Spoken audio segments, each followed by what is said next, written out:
My name is Sunny Choi, and I'm from New York. I'm a PhD student in music education, and I'm also a researcher at NYU's MusEd Lab. We create a lot of wonderful apps. It's a way of sort of attacking the whole idea of improvisation. So this is a wonderful tool for us to introduce the idea of improvisation to a lot of the young kids. Maybe we can work in groups of 2 or 3. I think it's an opportunity for us to actually try to explore some of these apps together. Try to pick a song. You just have to go on YouTube. You can locate it and then put it right in the link here. And then refresh. And then this is sort of how accordion works. So this kind of gives you the challenge of finding out the key of the song that you've chosen. And the idea basically is you're able to play along with a song, and accordion allows you to be able to improvise without necessarily having to know, where is my G flat, where is my B flat. Once you determine the key, you can never really sound wrong. And Groove Pizza also allows you to be able to create the beats. If you have a song that you like to listen to, you can basically use your listening skills and then to try to figure out what that beat is and then create your very own pizza that is basically representing the song that you've chosen. And also for the person that wants to sort of improvise with the notes, they can do so using accordion too. Just to kind of share a formula that I follow when I take a popular music and then break that down into solo piano song. I wanted to share that step with you.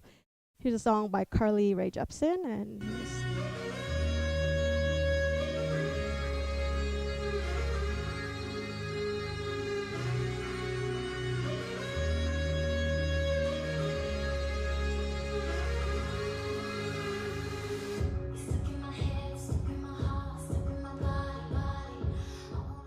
in fact, this song actually has 56 different instrumentations, but we obviously cannot hear all those 56 sounds that are going on.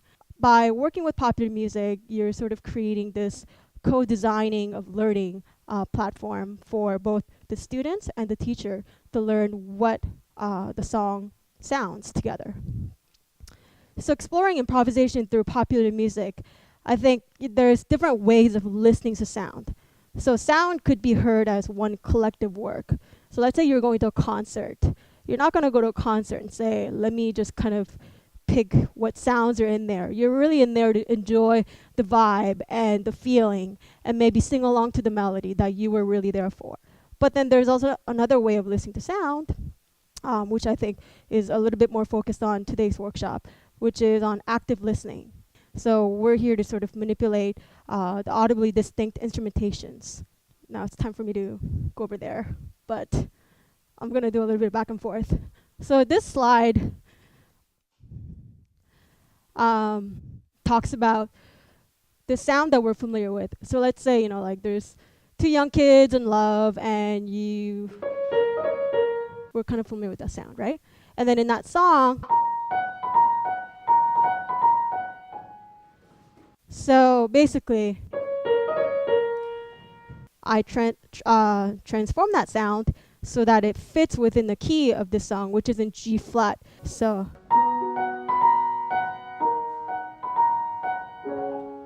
I wanted to keep that kind of youthful, young love, romantic kind of sound as my intro. So the key of this song is in G flat major, but the chord progression really is C flat major, E flat minor, D flat major, and A flat minor. So there is no true presence of tonic, because tonic in this case would be G flat, but G flat is never present. So if I were to keep that left hand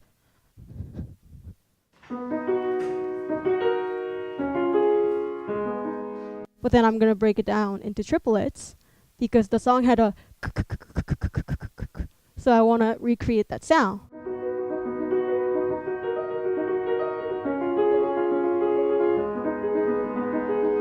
So if I put that together with that na na na na na,